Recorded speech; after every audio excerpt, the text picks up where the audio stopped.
il y a 100 diapos qui se passent, tic, tic, tic, avec des petites vidéos.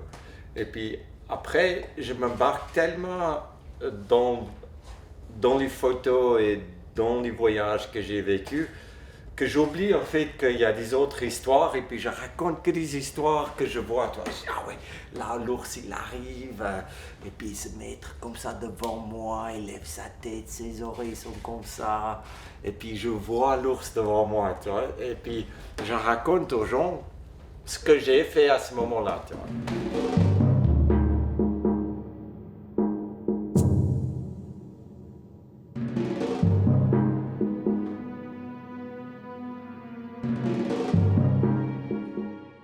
C'est beaucoup plus facile d'y aller au pôle Nord que de parler avec 2500 personnes.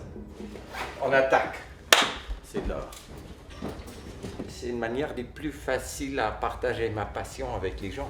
C'est quand même sympa de pouvoir parler avec 2500 personnes qui a décidé de venir m'écouter. C'est pas moi qui va vers eux et puis je le force de m'écouter. Et puis indirectement, ça te donne une autre voie de communication qui est beaucoup plus directe avec les gens. Et puis, c'est des gens qui sont pas là pour critiquer, c'est des gens qui sont là parce qu'ils sont intéressés. Et puis, c'est ça qui est bien. Une conférence, c'est comme parler avec tes potes, en fait, à la fin. Ouais. Moi, je n'ai même pas vu les gens. Ça va être plein. Mais moi, je suis sur scène. Ouais, c'est... Il y a des gens. Et puis quand Annika et Jessica ils montent, c'est bien parce qu'eux ils montent d'abord. Et puis là, je dis ah oui, c'est bientôt moi. Dans ma tête, c'est complètement vide. Eux ils parlent un peu. Puis après, ils disent voilà, oh, notre papa, Michael. Et puis oh, j'arrive sur scène. Oh. Merci beaucoup. Bonne chance. Ouais, maintenant, vous pouvez attendre votre commerce. Et puis, c'est sympa d'être là. Voilà, bonsoir tout le monde. Normalement, c'est plus difficile de faire des conférences que de faire des expéditions.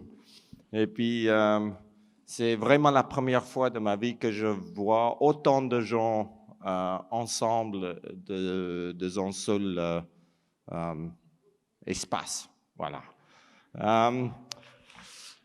Mais merci que vous êtes là. Et puis, on va essayer de tout de suite commencer parce qu'on est un peu en retard. Et puis, apparemment, ici, on doit sortir la salle à 11h30. Et puis, autrement, je me fais engueuler. Mais parce que je me fais souvent engueuler, je m'en fous un peu. Ouais, la vie, c'est quelque chose que j'apprécie. Même si souvent des gens pensent que je suis complètement taré et puis à la masse et puis je risque ma vie. Mais les risques font partie de ma vie. Mais la vie me donnait aussi beaucoup de belles choses et beaucoup d'opportunités que j'ai prises. Et puis d'avoir mes deux filles qui a grandi et qui m'aime et puis que j'aime à fond la caisse, c'est vraiment sympa.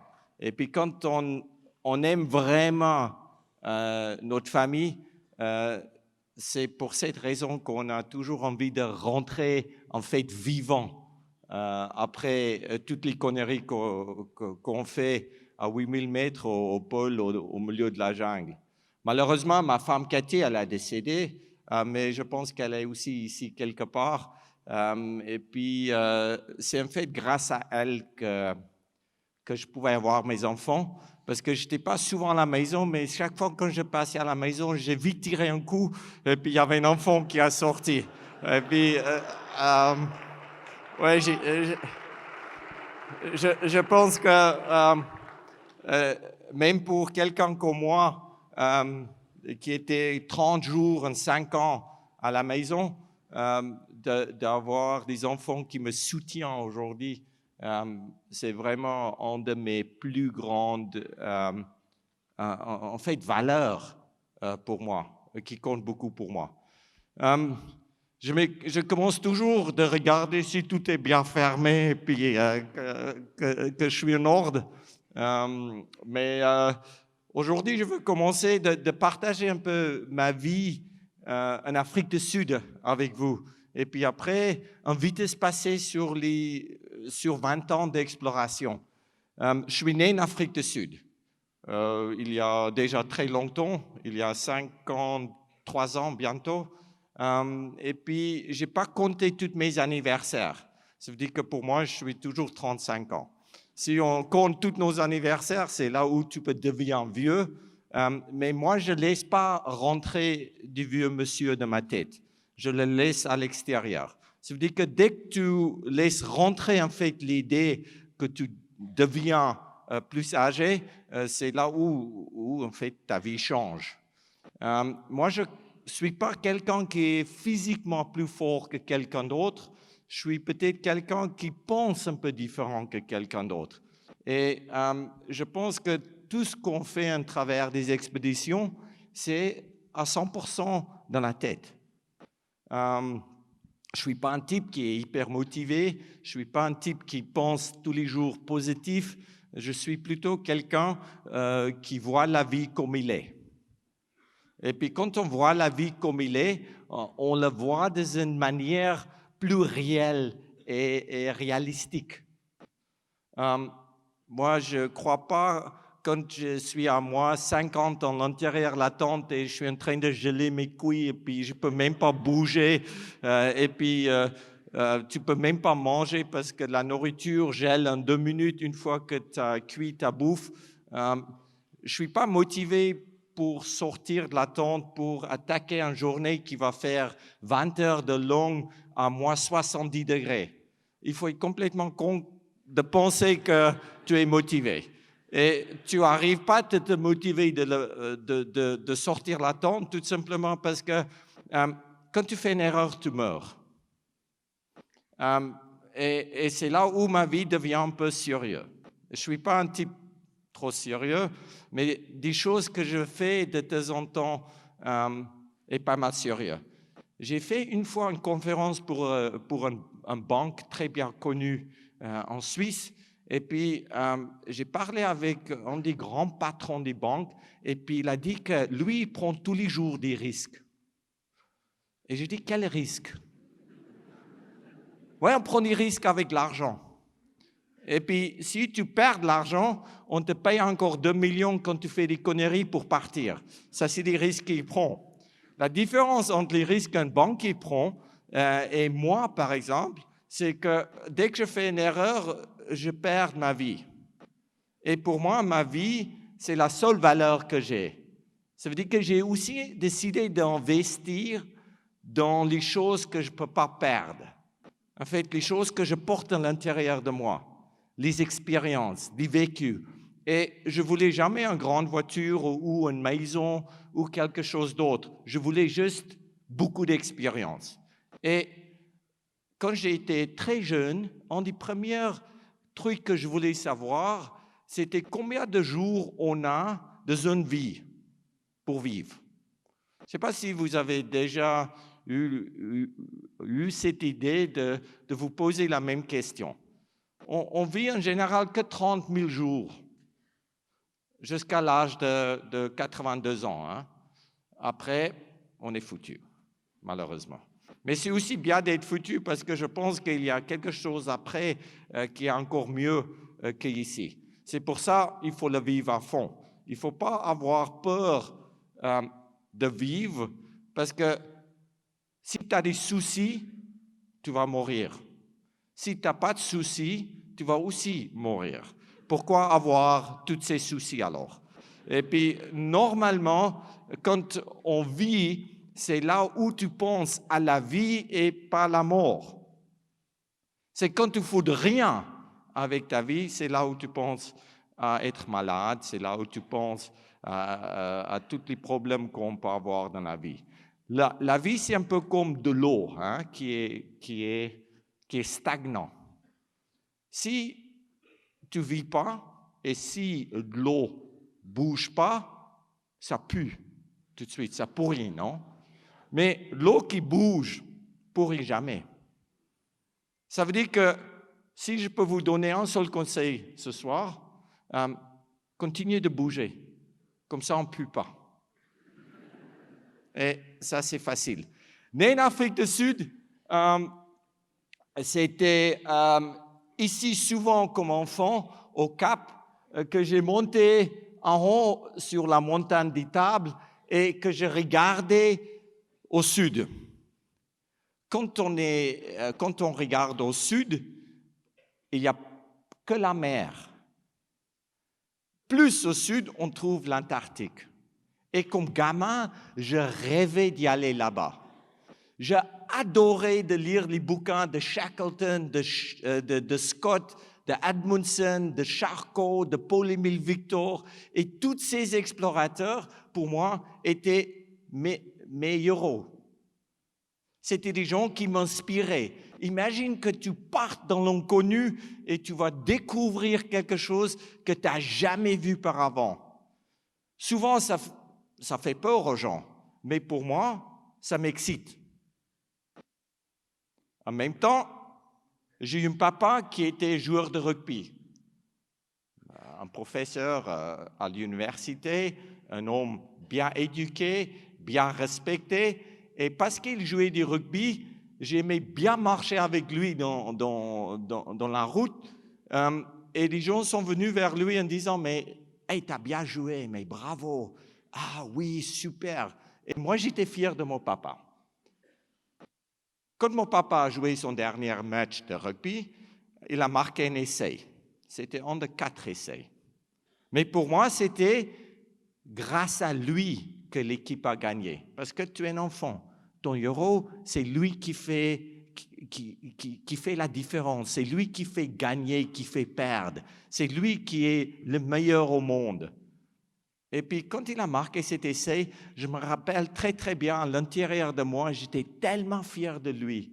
Et en rentrant dans le vestiaire, je tenais son main comme ça et je marchais avec lui jusqu'à il était assis, il a enlevé son maillot, je voyais ses muscles comme ça. Et puis moi, je dis, putain, moi, je vais être comme lui. Je dois être comme lui. Et là, je dis, mais papa, je vais être comme toi. Et lui, il me regarde et dit, mais Mike, tu ne peux jamais être moi. J'étais un peu déçu. Parce que je voulais être comme lui. Et là, ils me disent, mais écoute Mike, ma vie, elle est comme ça grande. Mais je vois déjà que ta vie est beaucoup plus grande. Tu peux être beaucoup plus fort que moi. Tu peux être beaucoup plus grande que moi. Tu peux inspirer beaucoup plus de monde que moi. Et la différence entre moi et les autres enfants, c'est moi, je le croyais.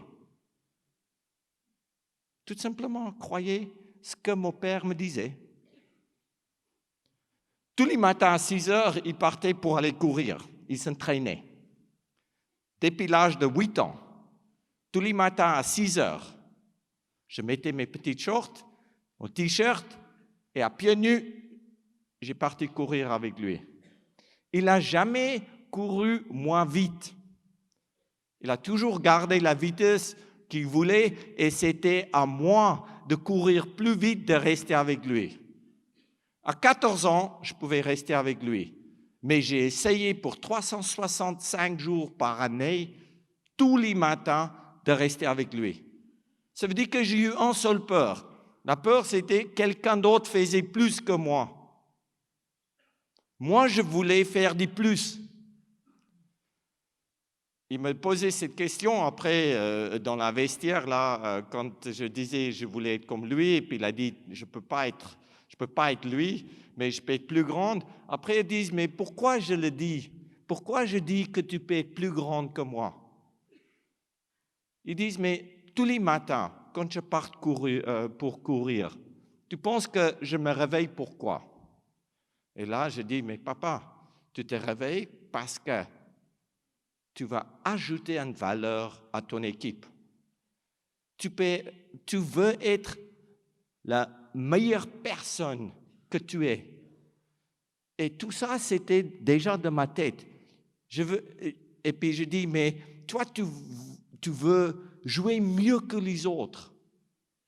Il me regardait vraiment aussi un peu bizarrement en pensant, mais comment la manière de penser a rentré dans la tête de mon fils qui a que 8 ans.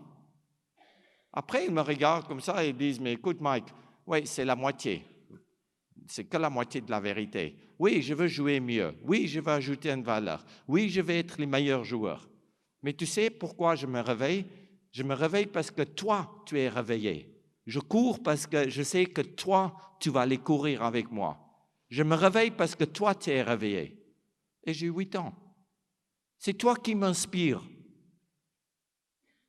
Et, encore une fois, je le croyais. C'est tout. À ce moment-là, ma vie a en fait changé. J'ai reçu une seule règle en grandissant en Afrique du Sud. Les règles, c'est à 6 heures le soir, je dois être à la maison. Ce n'est pas difficile de comprendre. Hein? Tu peux aller où tu veux, mais 6 heures le soir, tu dois être à la casa. Jamais j'arrivais en retard. Qu'une fois, quand j'ai donné que la moitié de la vérité à mon papa. Je disais à mon papa qu'il fait week-end et je voulais aller visiter mon oncle. Mais mon papa, il a eu 2 frères. Un oncle qui habitait à 10 kilomètres et un autre oncle qui habitait à 300 kilomètres. Je n'ai pas dit à mon papa quel oncle, mais je l'ai quand même averti que je vais aller visiter mon oncle. Et là, je saute sur mon petit vélo, j'ai à peine 10 ans et je commence de pédaler pour faire 300 kilomètres. Des roues comme ça petits, tu ne vas pas trop loin. 6 heures arrivées et mon papa, je n'étais pas à la maison, il prenait le téléphone, il appelle son frère et il disait « Mike, il était là aujourd'hui ?»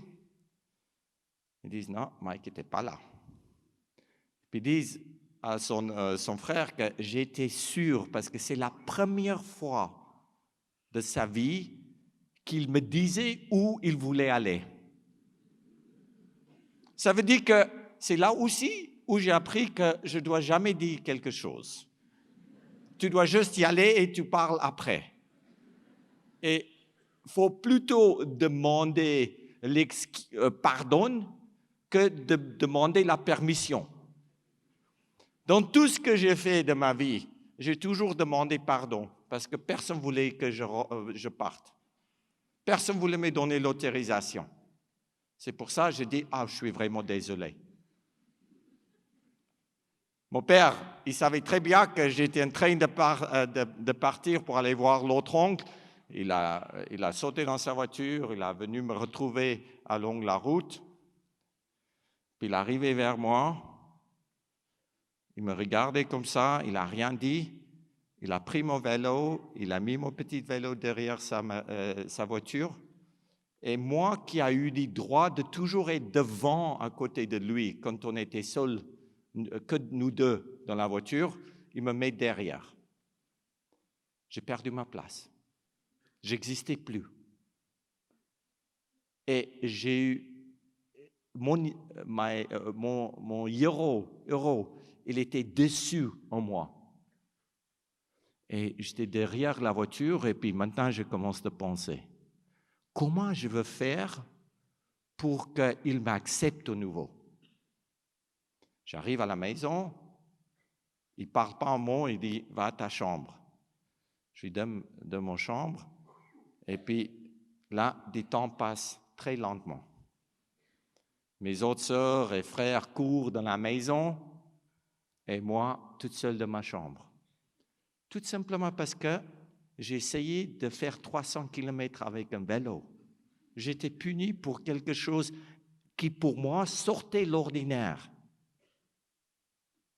Et puis, après 1 heure, je ne pouvais plus être là et je parte pour aller le voir où il faisait ses études, toujours dans son bureau. Et puis, en arrivant dans son bureau, je dis « Papa, pourquoi tu ne me donnes pas une bonne claque? Pourquoi tu ne m'engueules pas? Pourquoi tu n'es même pas agressive. Puis ils disent, mais moi, j'ai rien foutu, c'est toi. Pourquoi toi, tu ne viens pas t'excuser? Pourquoi toi, tu ne viens pas t'expliquer? Et à ce moment-là, il m'a pris la responsabilité de mes décisions. Et toutes mes décisions, à travers de tout ce que je veux vous montrer ce soir, je le prends. Je n'ai pas peur de mourir, mais j'ai envie de gagner. Et il y a une grande différence, en fait, dans la vie entre l'envie de gagner et la peur de perdre. Si tu as peur de perdre, il ne faut pas partir. Tu dois avoir cette envie de gagner. Et dans la vie, je vois la vie souvent un peu comme une ligne qui est tirée comme ça. Et la côté droite, c'est toutes les choses qu'on aime, toutes les choses qu'on aime à faire. Par exemple, on ne veut pas travailler beaucoup, mais on veut être payé beaucoup. Ça, c'est à droite. Côté gauche, c'est on ne veut pas travailler gratuitement et dur sans argent. Ça veut dire qu'on fait plutôt côté droite. Dans la vie, si on fait seulement des choses qu'on aime et qu'on ne commence pas à aimer des choses qu'on n'aime pas faire, on ne vit pas dans un équilibre. On ne peut pas seulement faire des choses qui sont bien. On ne peut pas seulement avoir du confort. On ne peut pas seulement avoir l'argent pour peu de travail. C'est seulement quand on peut travailler gratuitement et dur qu'on peut avoir de l'autre côté de la vie. Et là, la vie devient équilibrée. L'équilibre, c'est quelque chose qui est tellement important pour nous dans la vie que sans équilibre, on ne fait que de râler. Ça fait la charme de la France, oui, je sais, de râler. Mais il y a un moment qu'on doit prendre la responsabilité, honnêtement et sincèrement, de faire aussi des choses qu'on n'aime pas. Après, on peut être comme ça avec les mains. Et quand tu as fait quelque chose gratuitement, je vous promets, il y a un retour. C'est comme ça que j'ai vu ma vie. Et je ne suis pas là pour vous donner des leçons ce soir. Pas du tout. Parce que je suis un mauvais professeur. Je ne suis pas un bon exemple. Mais je vois ma vie un peu comme ça. En réalité, je suis toujours dans la merde. Toujours. Mais c'est que la profondeur qui varie de temps en temps. Des fois, ça monte jusqu'à là. Et quand la merde monte jusqu'à là, voilà. Je me mets sur les orteils, les doigts de pied, et puis c'est pas très confortable, mais je respire quand même. Et ça, c'est la réalité de la vie. J'ai trop vite, trop bien gagné ma vie en Afrique du Sud, et puis c'était là où après l'école, j'étais dans la force spéciale de l'Afrique du Sud aussi. Ils sélectionnent 4000 jeunes entre l'âge de 18 à 22 ans. Chaque année, 4000 jeunes qui ont commencé à faire des tests psychologiques depuis l'âge de 16 ans et sélectionnés pour aller pour faire leur service militaire obligatoire.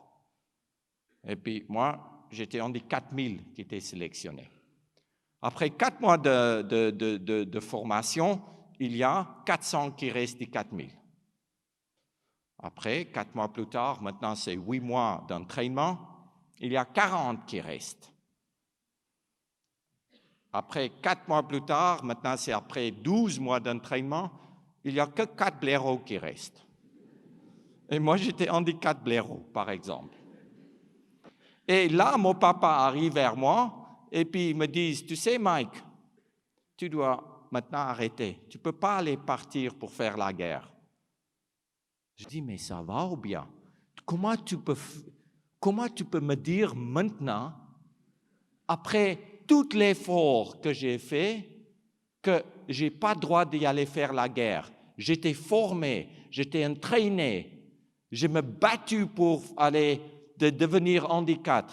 Et maintenant, tu viens, tu peux me dire que tu n'as pas le droit d'y aller. Tu n'as jamais dit que je n'ai pas de droit. Et en plus aussi, j'ai 18 ans et je peux décider pour moi. Et mon père me regarde comme ça et puis il dit, mais Mike, je meurs en 3 mois. Je ne veux pas que tu meurs maintenant. 3 mois plus tard, mon père était mort. J'ai eu 18 ans. Perdu. Complètement. Je rentre à la maison, je reste à la maison, on a enterré mon papa, et puis j'ai eu une sœur qui était plus âgée, un frère qui est plus jeune, et puis une sœur. J'étais un de 4 enfants.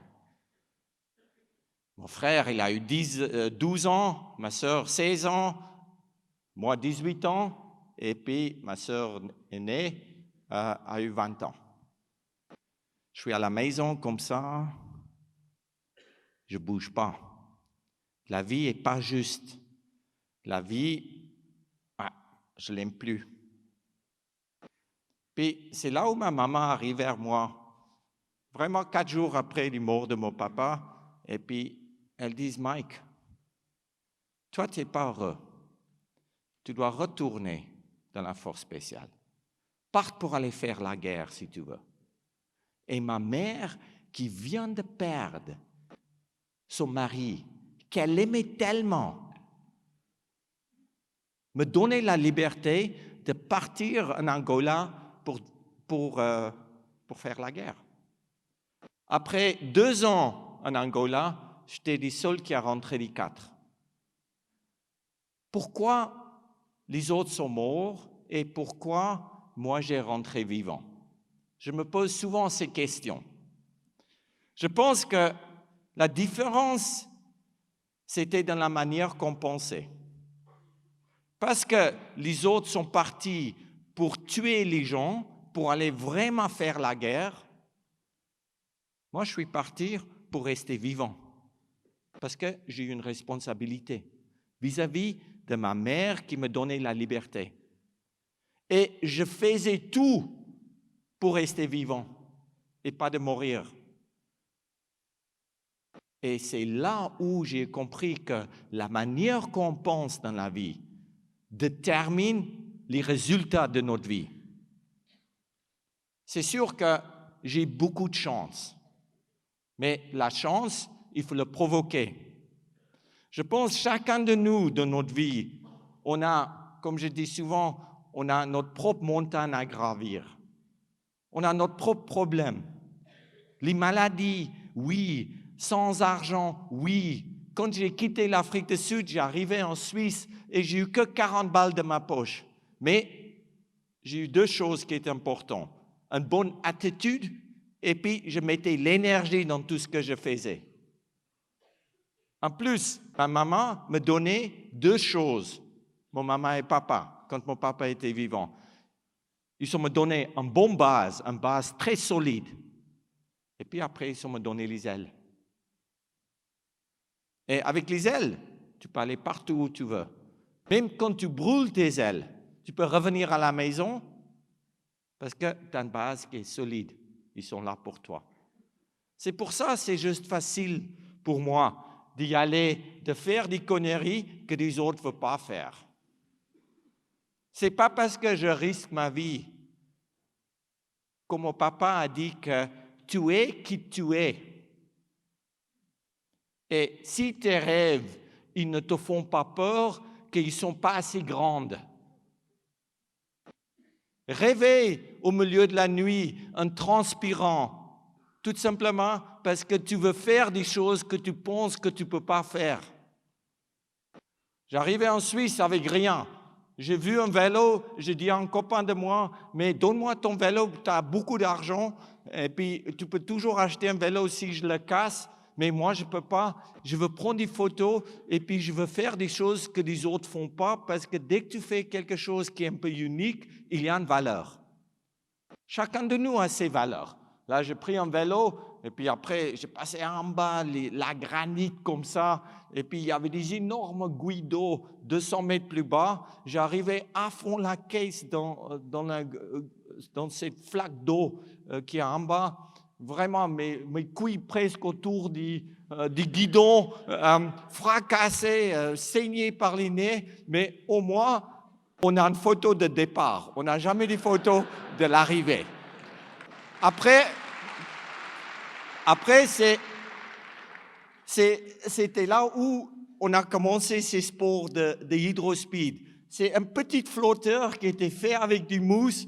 Et avec ces petits flotteurs que je pouvais mettre sur mon dos, je montais au Mont Blanc et je commençais de descendre. Mont Blanc, mer de glace, au fond des glaciers. Et puis, un mois plus tard, j'ai battu des records du monde et puis j'arrivais à Nice, tout simplement. Et là, tout d'un coup, il y avait quelqu'un qui m'appelle, c'était des Italiens, la maison Sector, qui était une marque de montres, qui me disait, mais ah ouais, toi, tu fais des choses extraordinaires. Je dis, non, je ne fais pas des choses extraordinaires, je fais des choses, c'est tout. Ils disent, mais écoute, on peut faire un pub avec toi? Je dis, mais bien sûr. Je dis, mais combien je dois payer que vous faites un pub? J'étais naïve, complètement naïve, parce que j'ai tellement aimé ce que je faisais que je pensais que c'était moi qui dois payer. Aujourd'hui, ça n'a pas changé énormément. Hein. Je dis, j'ai toujours mes sponsors qui est Mercedes, qui me soutient depuis 19 ans, Panerai, qui est une marque de montre qui me soutient, des gens de Crosscall qui me donnent un téléphone, qui me soutient financièrement pour payer une partie de mes expéditions. Mais les restes, ce soir, c'est vous qui payez. C'est grâce à vous que je peux traverser les pôles Nord au mois d'octobre, novembre, décembre. Parce que si je ne gagne pas ma vie, je ne peux pas financer mes expés. Malheureusement, aussi, de faire la télévision que peut-être vous avez vu, ces programmes où je marchais avec les stars un peu... ouais,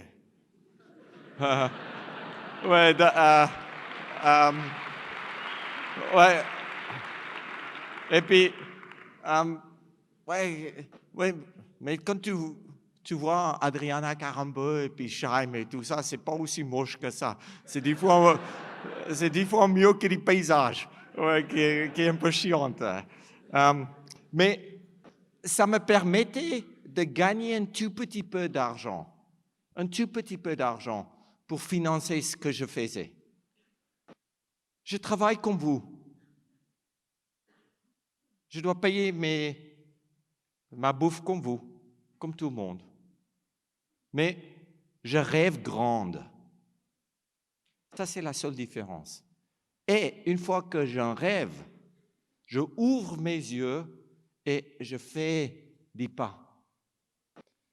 On a un choix dans la vie. Après, je vais arrêter de vous faire du moral. On a un choix de vie.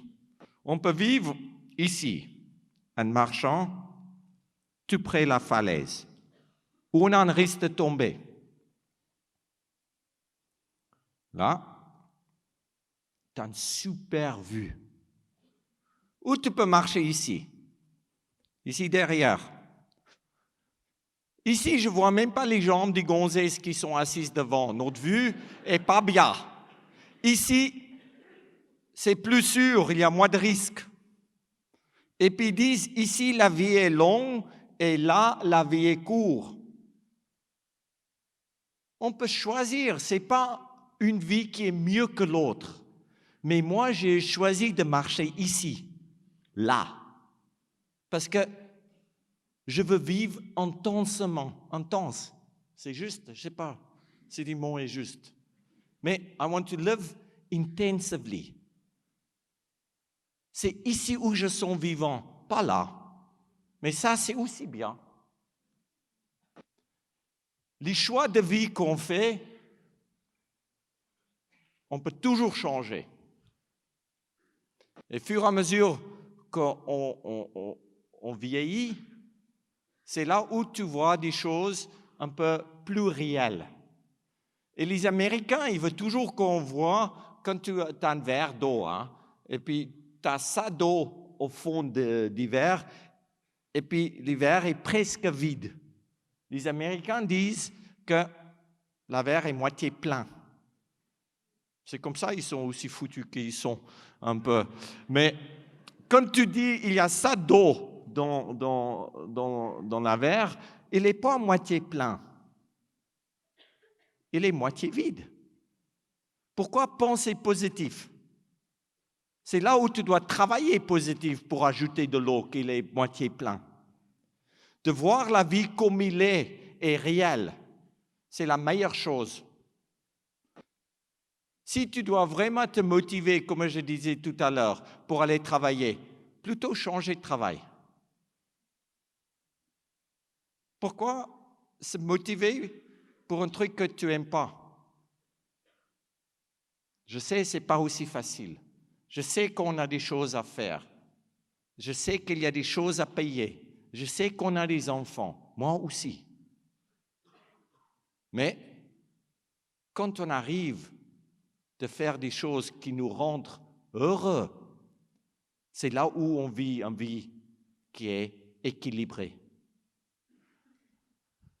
Une fois que j'ai descendu la plus profonde canyon du monde, c'est là où, juste un jour complètement bourré dans un restaurant avec un pote de moi, il a dit, mais toi, tu as battu des records pour la plus haute cascade du monde, ouais, tu as descendu Mont Blanc jusqu'à Nice, et puis, mais tu n'as jamais nagé la plus longue rivière du monde. Je dis, jamais, oui, mais peut-être je peux. Ils disent, mais tu ne vas jamais le faire. Et puis, il me paraissait 5 francs suisses. Et pour 5 francs suisses, j'ai commencé avec 7000 km de nage en 6 mois. Que pour 5 balles. Et ces 5 francs suisses, c'était ma motivation. D'abord, tu dois commencer avec 600 km à pied. J'ai dessiné une hydrospeed que je pouvais porter, et puis j'ai eu des palmes, une combinaison, un filet de pêche, une machette, 2-3 médicaments, un peu, quand tu chopes des saloperies, des infections et tout ça, que tu peux le soigner. J'ai pris très peu de nourriture, 2 sachets de la nourriture lyophilisée, si jamais je ne pouvais pas bouger, que je pouvais rester plus ou moins vivant. Et puis, j'ai quitté la Pacifique pour arriver à la source de l'Amazone qui est plus ou moins là. La source de l'Amazone, elle est à quasiment 6800 mètres d'altitude. Avec mes commerces, j'arrivais aux sources, et puis c'était depuis là où j'ai commencé, peut-être l'aventure du plus engagée. Tout simplement parce que c'était la première fois que j'ai parti. Je ne connaissais pas mes limites physiques et psychologiques. Oui, j'ai été dans la force spéciale pendant la préparation, la phase de préparation qui a pris 1 année. J'ai été dans la force spéciale de Brésil qui a formé les Américains pour la guerre en Vietnam. Oui, ça n'a pas bien marché pour les Américains en Vietnam, mais moi je me foutais, je voulais juste me former sur comment je pouvais trouver à manger, où je peux aller et où je ne peux pas aller. Et puis, ils ont me donné un pile de bouquins comme ça à Manaus sur tout ce que je pouvais manger, tout ce que je ne pouvais pas manger, tout tous les serpents qui pouvaient me tuer, tous les serpents qui ne pouvaient pas me tuer. Et moi qui n'aimais pas les serpents, je regardais dans ces livres de serpents, et les premières pages, c'était un serpent rouge et jaune qui était mortel. Je tourne les pages, deuxième page, serpent rouge et jaune, pas mortel. Je tournais la page comme ça, comme ça, comme ça, comme ça, en regardant, mais je dis, mais, ah ouais, celui-là, il a une tête légèrement plus petite que l'autre. Voilà, c'est sûr que dans la jungle, je veux dire, mais tu as la tête plus petite que les autres ou pas? Non, tu peux pas. Non, C'est là où j'ai commencé d'arracher toutes les pages des serpents qui ne pouvaient pas me tuer. Parce que pourquoi je dois savoir qu'un serpent ne peut pas me tuer? Il peut me mordre, il ne me tue pas. Tu peux me mordre, ce n'est pas grave.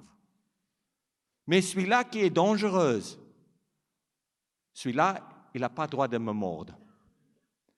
Ceux que je ne peux pas manger, non, je ne veux pas savoir ça existe, je ne peux pas le manger. Un pile de bouquins comme ça a devenu un pile de bouquins comme ça que j'ai bien étudié et avec ces connaissances, j'ai parti pour descendre l'Amazone à la nage. Pourquoi on fait la pollution dans nos têtes en mettant des informations qui est complètement inutile? On pollue notre vie avec des choses qui n'est pas importantes. Pourquoi on s'inquiète pour les autres si notre vie n'est pas bien? Pourquoi on critique les autres si, en fait, notre vie n'est pas à 100%? Quand on regarde notre vie, c'est là où on peut faire un changement. C'est là où on peut l'améliorer. Et souvent aujourd'hui, tout le monde qui me croise dit « Ah putain, tu as la vie facile ». Non, la vie est la même chose pour vous et que pour moi. C'est vrai que la vie n'est pas toujours facile. C'est vrai qu'il y a plein d'obstacles dans la vie. Mais la seule manière de rendre une vie qui est difficile plus facile, c'est de s'améliorer toi-même. Tu ne peux pas rester devant la télé en disant « Putain, la vie est dure, oh la vache, qu'est-ce qu'il fait Matt Pokora avec Mike Rohn maintenant? Est-ce que Mike il va pleurer ou c'est Matt qui va pleurer? » Non, ce n'est pas Mike qui va pleurer, Matt il va pleurer, ouais. Ce n'est pas moi qui va pleurer. En disant que dans la vie, tout ce que tu dois faire, c'est que continue de te former, s'entraîner, améliorer. C'est là où tu peux grandir et où tu peux surpasser les obstacles. C'est la seule différence que tu peux faire, c'est ici. Personne ne fait la différence pour toi. En plus aussi, si tu es bien entouré, vraiment bien entouré par des gens qui t'aiment, bien entouré par des gens qui croient en toi. Moi, des fois, mes sponsors croient plus en moi que moi, je crois en moi-même. Mais ça ne me fout pas de pression. Ça me motive et ça m'inspire de m'entraîner, de devenir mieux pour surpasser les obstacles. La vie est donnant. Ces 30 000 jours qu'on a de notre vie, c'est maintenant qu'on doit la vivre. Ce n'est pas demain. C'est aujourd'hui. La vie, ce n'est pas dans la future. C'est pour ça, je dis ce soir, vous êtes là, pas pour que je vous donne la leçon de la vie, mais juste prendre ce qui est nécessaire pour vous. J'ai pété mon genou au milieu de l'Amazone. Et tout d'un coup, dans les premières 1000 kilomètres, j'ai un genou pété. Mais j'ai encore environ 6000 kilomètres à nager. Je sors la rivière et puis je suis là, along la rivière, je dis, mais comment je vais faire? Je dis, mais Mike, il ne faut même pas penser comment tu vas faire, tu dois faire. Prends pause. Mets ton jambe en haut. attache bien ton genou. Après, tu vas dans l'eau et tu nages jusqu'au prochain village qui est à 600 km. Et puis, depuis là, tu peux sortir pour aller voir des médecins. 4 jours plus tard, je rentre dans la rivière. J'ai mis du bois, bien attaché avec la corde autour de mon genou. Je rentre dans la rivière, ça fait tellement mal. Je nage un peu depuis l'ange comme ça, et plus comme ça avec mon genou. Je ne nageais pas comme ça, mais plus depuis là-bas. Et ça faisait mal. Le 4e jour, ça faisait moins mal. 2 semaines plus tard, j'étais nickel. 1 mois plus tard, j'arrive au village où je dois sortir. Et puis, je dis, mais pourquoi je veux sortir? Tout ce que je dois faire maintenant, c'est nager encore 5500 km. Et j'arrive à la fin. Honnêtement et sincèrement, j'ai nagé 5500 km complètement avec un genou qui était figé, hein, comme tu dis, il ne bougeait plus, hein, comme ça. Mais je nageais tout simplement depuis l'ange. Ça veut dire qu'on peut trouver des solutions. Mais si on pense qu'on est foutu, on est vraiment foutu. Les crocodiles, c'est sûr qu'ils sont plus grands que toi. Hein? Et puis, quand on mesure la distance entre les yeux, c'est en fait là où tu détermines la grandeur de ton problème. Quand tu vois que les yeux sont comme ça, hein, plus ou moins entre les distances de mes 2 doigts, oui, tu as un petit problème. Quand tu as des crocodiles qui ont les yeux écartés comme ça, tu as un grand problème. Et l'envie, je parle de l'envie de vivre, l'envie de faire des choses, l'envie d'avancer dans la vie. C'est aussi la motivation derrière l'énergie que tu vas mettre dans ce que tu fais. D'abord, tu dois avoir envie de choper ce crocodile qui est plus grand que toi. Après, tu sais que maintenant, dors 2 jours bien, que tu as vraiment faim, et puis tu bouffes rien, que tu as plus faim que les crocodiles. Après, tu as une meilleure chance de l'attraper. Quand tu as plus faim que quelqu'un d'autre, tu as une chance beaucoup plus grande de l'attraper. C'est là où, si les yeux sont comme ça, je m'en fous, j'ai faim. Et en fait, la vie pour moi, c'est vraiment ça. Si tu as faim de faire quelque chose, si tu as cette envie de faire quelque chose, pourquoi pas essayer? Si les crocodiles te bouffent, c'est pas grave, parce que tu vas pas savoir. Tu es foutu de toute façon. Mais si toi, tu attrapes les crocodiles, tu fais un feston d'enfer. Tu manges bien pour la prochaine 2 semaines. Mais il faut avoir envie de le faire. J'ai honnêtement et sincèrement jamais commencé quelque chose de ma vie où je ne pensais pas que j'ai eu la chance de le finir. Si je pense que je ne peux pas le faire, je ne pars pas. C'est seulement quand je dis que j'ai une bonne chance de le faire que je parte pour faire mes expéditions. Après 6 mois à la nage, j'arrivais dans l'embouchure de l'Amazone. L'embouchure de l'Amazone fait 321 km de large. La dernière 2 semaines, je n'ai pas vu la terre. La seule manière que je savais que j'étais dans la mer et plus dans la rivière, c'était quand j'ai goûté de l'eau. Quand l'eau est devenue salée, sel dans la bouche, je savais que maintenant, voilà, c'est fini. C'est aussi là où tu as cette joie, cet accomplissement, non? que tu as arrivé de faire quelque chose pour toi qui t'enrichit, pour toi qui ajoute cette valeur que j'ai parlé tout à l'heure, des valeurs qu'on ne peut pas perdre, qu'on porte dans notre cœur. Cette valeur, on peut l'utiliser plus tard dans notre vie. Ouais, j'ai goûté de l'eau, l'eau était salée. J'ai pris à nouveau de l'eau, l'eau était salée. Et puis là, je dis merde, maintenant je dois nager 2 semaines et demie pour aller sur la berge.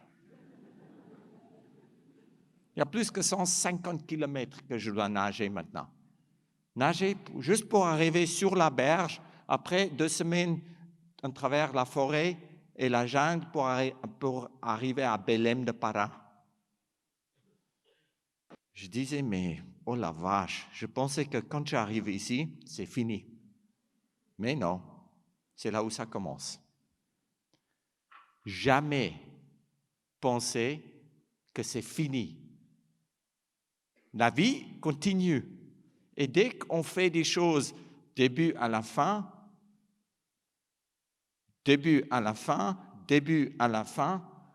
on partage notre énergie.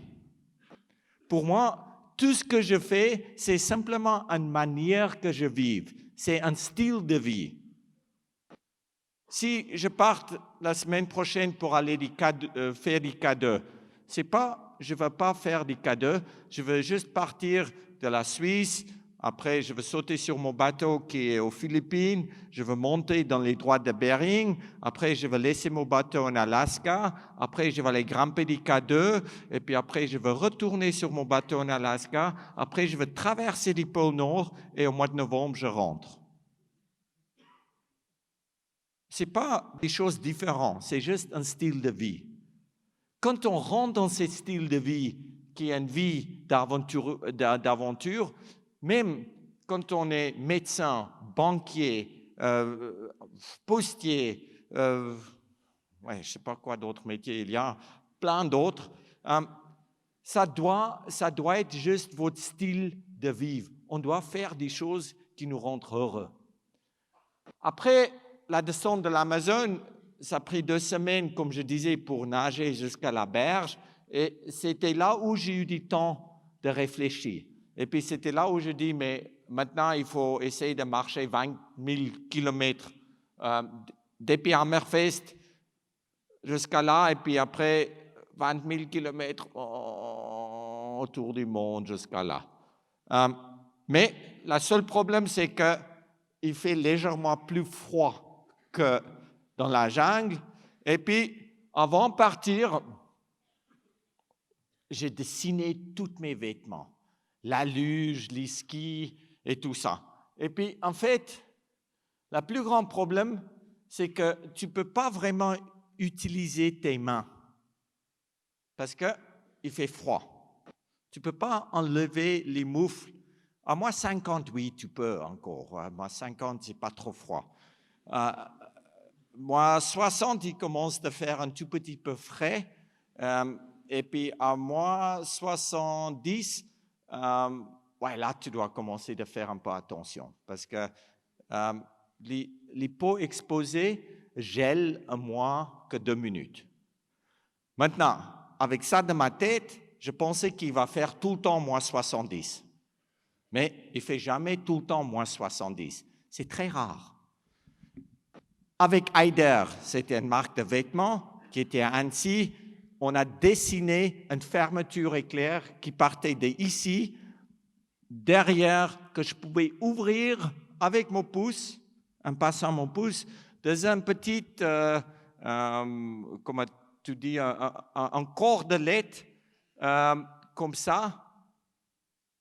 Je passe mon pouce dedans et puis tout ce que je fais, je tire comme ça. Je n'ai pas besoin d'essayer de choper ces petites fermetures éclairs avec mes mains. Ça a pris 2 mois de développer cette fermeture pour juste faire pipi dehors. Parce que quand tu marches sur la glace et tu as bu un peu, c'est sûr que il faut faire pipi, non? Pour faire ton numéro 2, pour poser une pêche, c'est à l'intérieur de la tente. Ça ne se passe pas à l'extérieur. Quand il fait moins 40 et tu vas essayer de poser une pêche dehors, tu peux sortir que, honnêtement, moi 40, tu peux sortir 40%. Moi 50, c'est 30%. Moi 60, c'est que 10%. Ça veut dire que ça ne vaut pas la peine d'exposer les fesses aux températures aussi froides. Pour faire pipi, j'ai une fermeture éclair qui est grande pour que je peux rentrer avec mes moufles là pour choper ma petite machin qui est qui est là-dedans. Et puis, en fait, comme je disais, 2 mois de préparation, 2 mois de recherche. Et puis la première fois, j'étais beau excité parce que maintenant je veux faire pipi, je chope mon doigt dans cette petite cordelette comme ça, je ouvre, ça marche très bien, je mets mes moufles là-dedans et puis je ne trouve pas ce machin parce qu'il fait tellement froid que ça sortait de l'autre côté. Toute la recherche pour rien. Tout le développement pour rien. La vie, on doit la voir vraiment très simple. Dès qu'on commence à compliquer les choses dans la vie, c'est là où la vie devient difficile. Si on vit dans notre moyen et on a un problème, c'est beaucoup plus facile de réparer notre vie. C'est pour ça que je vis tout simplement vraiment dans mes moyens.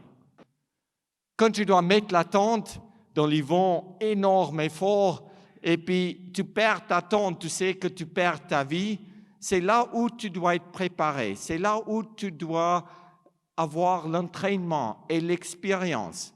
C'est là où tu repousses tes limites, c'est là où tu sors de ton zone de confort. Et puis, comme je dis souvent, c'est que c'est pas confortable, mais on a ce sentiment d'être vivant. Après 2 ans et 3 mois de marche, j'arrivais dans ce petit village au nord de la Russie. C'était un ancien goulag. Et puis cette goulag était abandonnée. Maintenant, quand la perestroïka et le communisme a arrêté, ils ont évacué tous les prisonniers qui étaient là-dedans. Mais, du jour, quand les militaires sont venus, cet monsieur-là, Vassia, ou Vassilia, il était à la chasse. Les hélicos atterrirent, tous les prisonniers sont mis dans les hélicos, et les hélicos décollent. Et puis cet monsieur, il a resté. 16 ans plus tard, moi je suis le premier qui arrive dans ce village abandonné et je trouve cet monsieur-là. 16 ans, il était seul. Et moi, je pensais que ma vie était difficile. Non, j'ai marché que 2 ans. 16 ans.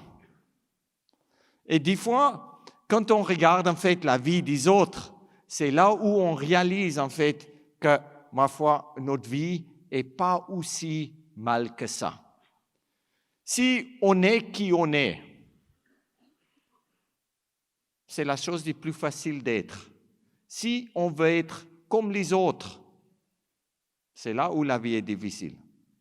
C'est là où on doit presque jouer un rôle. Et c'est là où notre vie devient un peu compliquée. Après 2 ans et 3 mois, c'est là où je suis venu du premier homme qui a fait un tour du monde en suivant le cercle arctique polaire. Et puis, c'était vraiment bien de voir qu'en 2 ans, les enfants changent vite. J'étais loin 2 ans et 3 mois. Et en arrivant là-bas au Cap Horn, et j'ai vu ma femme et mes filles, je savais pourquoi je me battais tous les jours pour rester vivant. Ce n'est pas parce que je n'aimais pas ma famille que j'ai parti de la maison. c'est parce que j'ai aimé ma famille que je voulais rentrer à la maison. Et quand on a cet amour, comme je disais tout à l'heure, c'est un vrai amour. Ça nous donne une raison d'être. Après ces petites expéditions autour du monde sur la cercle arctique polaire, j'ai décidé de compliquer un peu ma vie et d'y aller au pôle Nord de nuit. Pôle Nord de nuit, c'est pas trop difficile parce que, en fait, la route, c'est juste depuis là jusqu'à là. Mais là, tu marches en fait sur la glace qui bouge, la glace qui est posée sur la mer. Avant, la cercle arctique polaire, comme je vous ai expliqué tout à l'heure, j'ai fait ça. Ça m'a donné l'expérience tout simplement pour faire ça. Maintenant, quand tu as froid, tu as des orteils comme ça. Et quand tu es comme ça, oui, avant vous dégueulez, je vais vite changer les photos. L'avantage, c'est que tu peux couper tes orteils et tu peux le bouffer aussi si tu as vraiment faim. Il n'y a pas vraiment beaucoup de calories, il y a environ 3 calories dans un orteil. Ça veut dire que ça ne va pas te garder en vie très, très longtemps. Il faut plutôt essayer de le garder vivant que de le bouffer, même si tu as vraiment faim. Mais ce qui est intéressant, c'est que, juste pour rapidement vous montrer, ça c'est le plus grand problème qu'on a. C'est quand on est exposé tout le temps au froid de l'extrême, parce qu'on a toujours les pieds sur la glace, c'est là où tu peux avoir des gelures. Pour qu'on baisse la température du corps, on se mettre à cul nu dehors. On baisse la température du corps par 1 seul degré et on commence à avoir des frissons. Ça, c'est Børge Ousland. Børge Ousland, c'était norvégien. C'est norvégien. Et lui est peut-être le plus grand explorateur polaire qui existe aujourd'hui. Lui, là, côté droite, il m'appelait un jour en disant, écoute, Mike, j'aimerais bien aller au pôle Nord de nuit. Toi, tu as fait 2 ans et 3 mois autour du monde et tu as passé 2 hivers dans l'Arctique et tu es le seul homme qui a fait ça. Tu ne penses pas que tu veux venir avec moi au pôle Nord? Je dis, ah oui, Børge, ça c'est une très bonne idée, mais moi je pense que je peux aller toute seule. Et puis ils disent, ok, d'accord, au revoir. Et puis ils bouclent du téléphone. En sortant de la chambre, je dis juste à le plus grand explorateur polaire que je vais aller toute seule. Je dis, non, sans lui, je ne peux pas aller. Je reprends le téléphone, je l'appelle. Je dis, ah oui, Børge, c'est Mike, j'ai réfléchi un tout petit peu. Je pense que tu as raison, on doit aller ensemble. Et puis lui, il dit, non, je vais aller toute seule, au revoir. Et puis il boucle son téléphone. On est cons, les hommes. Pourquoi on veut montrer qu'on est fort? Pourquoi on est cet alpha mâle que moi je suis plus fort que toi, j'ai plus d'argent que toi? Ouais. On n'a pas besoin de faire la compétition dans la vie. Moi, je fais la compétition avec personne. Et nous non plus. Quand on est content avec qui on est, c'est là où la vie devient est beaucoup plus facile. Ça devient facile à vivre. Quand on est tout le temps en compétition, c'est là où la vie est difficile. Ouais, j'ai dit, mais merde alors, j'ai fait une grande erreur parce que Børge Ousland, s'il m'appelle, il a beaucoup plus d'expérience que moi, je ne peux jamais aller seul. Tous les jours, pendant 10 jours, je voulais l'appeler. Tous les jours, je dis, mais il faut que je l'appelle et il faut qu'on discute. Du jour où j'ai décidé de l'appeler, en même temps, honnêtement, en même temps que je pris le téléphone, il a sonné. Je dis, hello, c'est Mike. Mike, c'est Børge. Oui, Børge, comment ça va? Ouais, je ne veux pas beaucoup parler, mais je pense qu'on doit aller ensemble. Toi, tu prépares ton expédition, moi, je prépare mon expédition et on se voit décembre 1er à Moscou. Au revoir. Boum. Fini. On était copains. Ça, c'est les Norvégiens. Ils sont froids. Hein. Froid. J'ai passé 2 mois et demi avec Borghi dans une tente. Et c'était la galère tous les jours. Et puis on a parlé 3 mots par jour à peine. Ça, c'est un grand copain. On a quitté la dernière bout de terre en Russie. Et ça, c'est un glacier, c'est une photo de satellite qui a été prise juste avant notre départ. On a commencé le 20 janvier là. Le pôle Nord est ici au nord. Et puis, du 23 janvier, après 4 jours de marche, on était déjà 200 km au sud de où on a parti. Et moi, j'étais responsable de la navigation. C'est pas parce que j'étais complètement bourré qu'on a reculé. Je savais très bien que le nord était là. 5 jours plus tard, on a commencé de dériver dans la direction de l'étroit de Bering. Et 1 mois plus tard, on n'avançait que 2 kilomètres. En 30 jours de marche, on avançait 2 kilomètres. Parce que, fur et à mesure que nous, on avançait, la glace a reculé. Tu marches sur un tapis roulant. National Geographic, qui était un de mes sponsors à l'époque, et à Borghi, ils nous appellent et ils disent « Mike, écoute, je ne sais pas comment on va faire, mais vous n'avez pas du tout avancé. » Je dis « Oui, on a avancé combien de kilomètres ?»« Oui, vous avez avancé 2 kilomètres en un mois. » Et puis je dis, vous êtes sûr? On n'a avancé que 2 kilomètres. Ah oui, mais comment on va dire ça à notre lecteur? Et puis nous, on croyait que vous êtes capable de le faire, mais vous foutez rien. Je dis, d'accord, écoute, laisse-moi réfléchir, mais moi je veux vous envoyer un autre signal, parce qu'on pouvait envoyer un signal par une balise Argos, qui part 40 000 km dans l'air, qui va 40 000 km après à Toulouse, après par email à New York, 9 secondes plus tard, et recevoir ma position.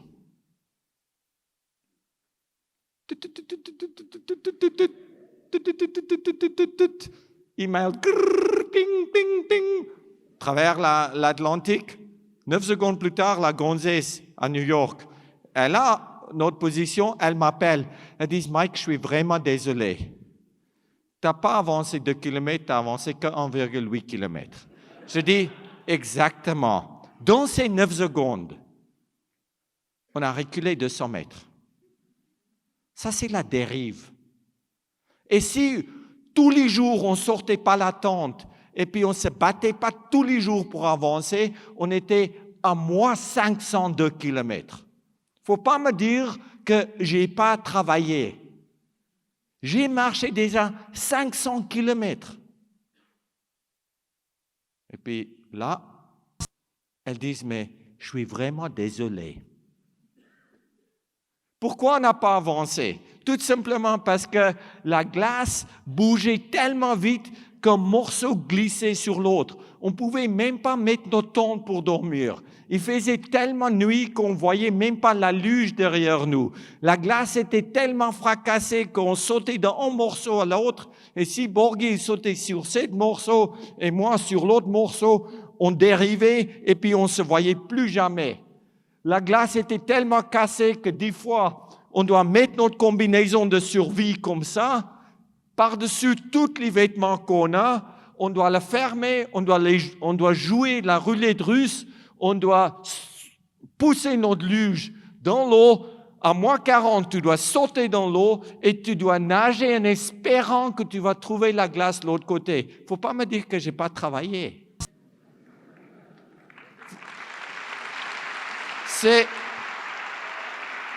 C'était l'enfer. Et c'est justement là où tu dois rester calme. C'est justement là où tu dois comprendre que dans la vie, les gens ne voient pas la même chose que toi. Tu dois rester zen, même si c'est difficile. Heureusement, c'était la dernière fois que la gonzesse m'appelait. Parce qu'après, les numéros étaient enregistrés et puis je ne répondais pas. C'est sûr qu'au pôle Nord, c'est dangereux. Et cette photo, j'ai pris complètement par accident. C'est une vidéo, une caméra qui tourne tout le temps. Et c'est une photo d'une vidéo que j'ai prise. Borgé et moi, on était d'accord en fait, on ne voulait pas risquer notre vie pour sauver la vie de l'autre. Dès que Borgé tombe dans l'eau, la glace est très fragile. Ça veut dire que même moi qui approche ce point-là, si lui il a tombé dedans, moi aussi je veux tomber dedans. Et du moment quand Borgé a tombé dans l'eau, c'est là où j'ai vu sa gueule qui s'ouvre. Il n'a toujours pas parlé, il n'a même pas crié. Il tient à sa luge et je vois que la glace le tire vers le fond. Moi, j'essaie de le sauver, la glace qui commence de bouger autour de moi. Je fais un demi-tour, je dis, mais j'espère que ça va aller vite pour lui. Parce que, ouais, moi, heureusement, je ne suis pas dans la même situation. Et en plus, c'est vrai, chacun de nous fait la même chose. Chacun de nous, à ce moment-là, va dire, heureusement, c'est lui et pas moi. C'est normal. En quittant Borgé comme ça, qui était en train de se noyer, je disais, mais sans lui, c'est impossible de rester vivant. Je dois sauver sa vie pour que moi, je sauve ma vie. Tout de suite, j'ai retourné, j'ai poussé ma luge vers lui, je lui ai lancé la corde, il a pris la corde dans ses mains, et puis maintenant, on a fait ces tirs aux cordes, ces machins. Lui qui voulait me tirer dedans, et moi qui ne voulais pas partir dedans. S'il tire mes luges dedans, je suis mort. Je tiens. C'est celui-là qui tient le plus longtemps qui va rester vivant. Enfin, avec son haut du corps, il arrive sur la glace, je le tire dehors, je le laisse là-bas, la moitié comme ça, couché sur la glace, et je continue de marcher vers les pôles. Lui, il enlève sa combinaison de survie, il revient de mes traces, et la nuit, vers la tente, il arrive vers moi, et puis il dit, Mike, je ne veux pas te remercier. Je dis, mais c'est un peu bizarre qu'il dise ça. Mais ça, je dis dans ma tête. Je dis, Borgé, écoute, tu dois comprendre quelque chose. Qu'aujourd'hui, je n'ai pas sauvé ta vie, j'ai sauvé ma vie. Parce que seul, je sais que je ne peux pas arriver. C'est égoïste. J'ai sauvé, en sauvant ta vie, j'ai sauvé ma vie. Et puis, on me regarde comme ça, ils disent, Mike, je ne veux pas te remercier parce que merci n'est pas suffisant. Tu dois savoir que moi, je serai là pour toi maintenant. Et à ce moment-là, on a devenu amis. Et là, quand on a devenu amis, on a parlé pas du tout. Pas du tout, parce qu'on ne s'engueulait plus. Et les amis, c'est des gens qui se comprennent entre eux. Comment tu dis en français, on s'en fout. Mais vous avez compris, non? Que des amis n'ont pas besoin de parler. Moi, quand je pense à quelqu'un, je pense juste à quelqu'un, je prends mon téléphone et je l'appelle. Ça ne coûte rien. Tu changes la vie de quelqu'un à ce moment-là. Tu fais un effort. Fais un effort. Ça revient. Et c'est vraiment ça que j'ai appris à ce moment-là. À ce moment, quand on est devenu amis, tous les matins, je voulais sortir la tente avant lui pour lui montrer que je suis plus fort que lui. Et lui, il a écrit un bouquin comme moi, j'ai écrit un bouquin. Et c'est presque comme une seule personne a écrit un bouquin. Il a dit dans ce bouquin, je détestais que Mike sortait la tente avant moi parce que je voulais montrer que je suis plus fort que lui, mais lui, il était plus fort que moi à ces jours-là. Ça veut dire que cette compétition naturelle entre nous a fait avancer l'expédition. Oui, on a perdu un mois où on n'a avancé que 2 kilomètres. Mais on a continué d'avancer. Et il y avait la glace, oui. Il y avait de l'eau, oui. Mais il y avait aussi les ours polaires.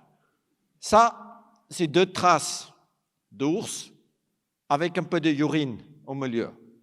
Maintenant, ça, c'est une femelle, parce que les mâles, ils font pipi comme ça. Et les femelles, ils font normalement comme ça, entre les pattes arrière. Je n'ai pas besoin de voir l'ours de savoir qui c'est un mâle ou une femelle. Mais toutes les femelles sont dangereuses. Attends, toutes les femelles ours sont dangereuses. Tout simplement parce qu'aujourd'hui, les mâles tuent les des oursons pour tout simplement, comment tu dis, piner la femelle qui garde ses oursons pendant 3 ans. Et quand elle est 3 ans, elle garde ses oursons pendant 3 ans et elle ne peut pas devenir une chaleur. Je ne sais pas si vous avez compris. Il y a tellement peu de femelles qui nous restent, malheureusement à cause du réchauffement de notre planète et des changements dans le climat, mais on n'est pas là pour parler de ça ce soir, que les mâles tuent les femelles, qui retombent en chaleur. Non, les mâles tuent des oursons, qu'ils peuvent piner la femelle, comment tu dis, mate, ouais, vous avez compris, je pense, ouais. C'est un peu difficile. Et quand les femelles font pipi comme ça, ils sont prêts d'attaquer. Là, il y a une femelle ours. Quelle heure est-il? Je dois me faire engueuler, ça va, j'ai encore du temps. Là, il y a une femelle qui m'approche. Quand une femelle se met sur ses pattes arrière, les jambes en l'air, les oreilles ouvertes comme ça, la bouche grande ouverte, et elle gueule fort. Tout ce que tu dois faire, c'est que d'abord, tu vas un peu chier au froc, c'est sûr, parce que c'est impressionné quand tu vois un ours qui fait 3,30 mètres de haut. Tout ce que tu dois faire, c'est écarte tes pas, balance tes bras et montre à l'ours que tu n'es pas mangeable, que tu es un être humain, en espérant qu'il a déjà vu des êtres humains. Si tu ne le fais pas, tu ne sais pas s'il a déjà vu un être humain ou pas. Mais si l'ours, elle se met comme ça, les pattes bien plats, elle approche les jambes derrière vers les jambes devant, elle se met dans une boule, mais dans une boule comme ça, tu vois l'énergie, tu vois qu'elle est prête de charger. Elle baisse la tête, elle met les oreilles en arrière, elle ferme la bouche et elle commence de grincer les dents. Là, la profondeur de merde est là. Bourré, fini. Elle va attaquer. C'est des signes. Et dans la vie, il faut savoir lire des signes pour savoir comment réagir. Maintenant, ouais. Ça, c'est un gant, un moufle. Ça, c'est notre fusil éclairante. Et ça, c'est l'ours qui veut, j'espère, qui vise Borghi, mon copain. Égoïste jusqu'à la fin. Moi, qui étais dans la force spéciale de l'Afrique du Sud, Borghi, il était plongeur marine. Il n'a jamais tiré. Je dis, Borghi, s'il te plaît, donne-moi ce fusil. Moi, je pense que je tire mieux que toi. Il ne faut jamais dire mieux que toi quand tu as des amis, parce qu'après, c'est aussi l'homme mâle, il est tellement peu intelligent qu'il pense que c'est un challenge. Que tu dis, oui, je tire mieux que toi. Non, tu ne tires pas mieux que moi. C'est un point d'argument. Je dis, ouais, j'ai fait une erreur, je dis, je tire mieux que toi. Déjà, de ma vie, malheureusement, j'ai tué les gens parce que je voulais défendre ma vie. Et maintenant, je pense que dans cette situation, moi, je suis mieux adapté de tirer l'ours que toi parce que toi, tu n'as jamais tiré sur quoi que ce soit. Ils disent, non, non, non, moi je tire, toi tu tires des photos. Et c'est moi qui ai mon appareil de photo à côté de sa moufle avec la fusil. En regardant les moufles de Borghi, je vois qu'il ne peut pas tirer parce qu'il a une moufle. Comment tu tires? Je les regarde comme ça, je dis, Borghi, j'aimerais bien tirer des photos, mais toi, tu ne peux même pas tirer des fusils. Enlève ta moufle. Et lui, il me regarde comme ça, et ils disent, mais Mike, donne seulement des informations qui servent à quelque chose. Honnêtement et sincèrement. Je le regardais comme ça. Je dis, mais je ne comprends pas. Ça, c'est l'information la plus utile que tu peux donner à quelqu'un.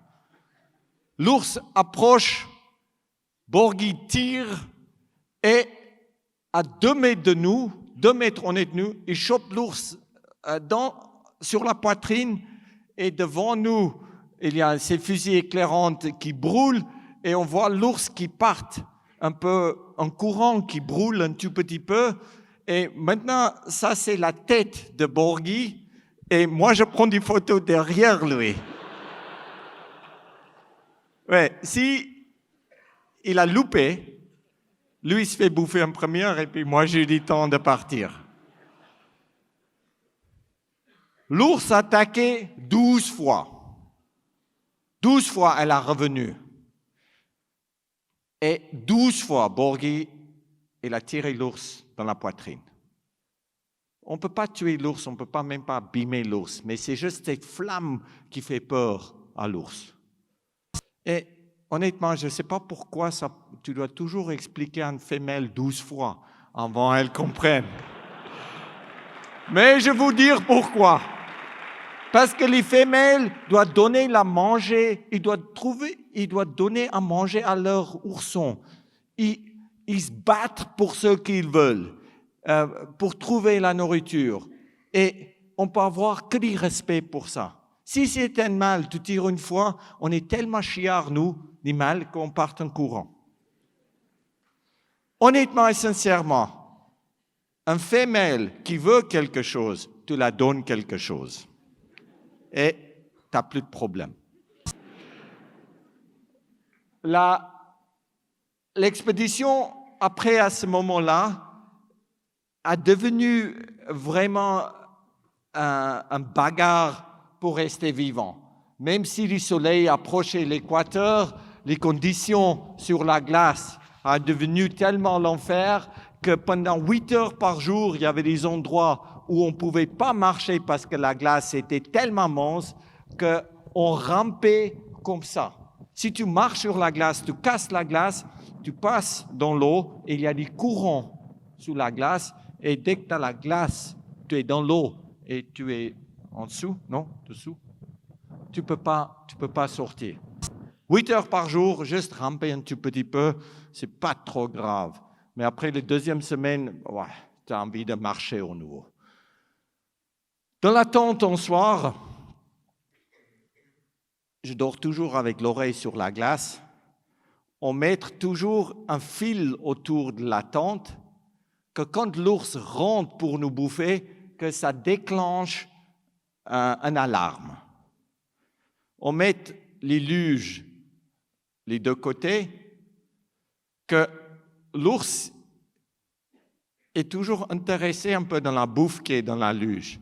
Et nous, on prend des gasoil qu'on met sur la tente, que l'ours ne sent pas qu'il y a quelque chose à manger à l'intérieur de la tente, mais plutôt des gasoil. Il y avait une nuit, tout près d'épaule, quand honnêtement, on était tellement fatigués. On s'endort avec l'oreille sur la glace. L'ours approchait. 2 secondes plus tard, il y a la couverture sur ma luge qui était déchirée. Et l'ours qui tire ma luge en arrière en reculant jusqu'à y toucher la tente. En touchant la tente, l'ours, il s'assoit sur la tente, sur mon ventre. Il est assis sur moi.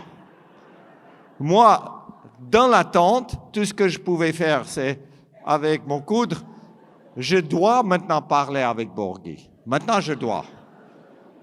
Borghi, s'il te plaît, s'il te plaît, s'il te plaît. S'il te plaît, Borghi, s'il te plaît, réveille-toi. Borghi qui se réveille avec un œil comme ça. Je dis, Borghi, s'il te plaît, il y a un ours de ma luge qui est assise sur moi. Il me regarde comme ça et puis ils me disent, mais Mike, pourquoi tu me réveilles? L'ours, il est dans ta luge. Ça, c'est des copains. Ça, c'est des copains. Quand l'ours, il est dans votre luge, dans votre vie, quand l'ours, il est présent dans votre vie et puis il bouffe votre nourriture, c'est ton problème.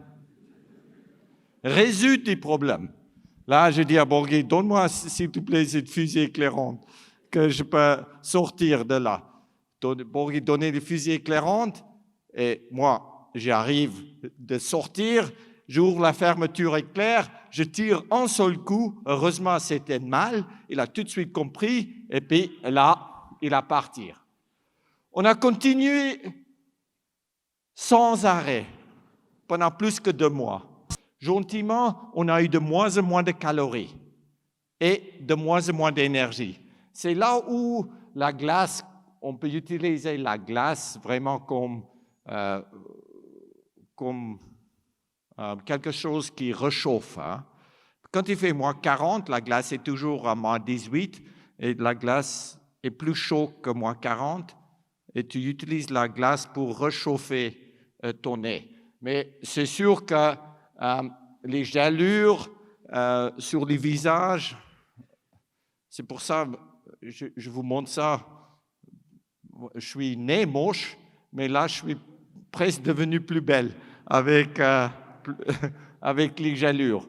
Oui, c'est sûr que tu souffres, même les genoux, quand tu avances avec les skis, en appuyant devant sur les skis, c'est là où les habits sont vraiment compressés contre notre peau et il n'y a plus d'air qui circule pour réchauffer notre genou et les froids passent en travers. Ça veut dire que tu gèles les veines à l'intérieur des genoux et puis ça saigne vers l'extérieur.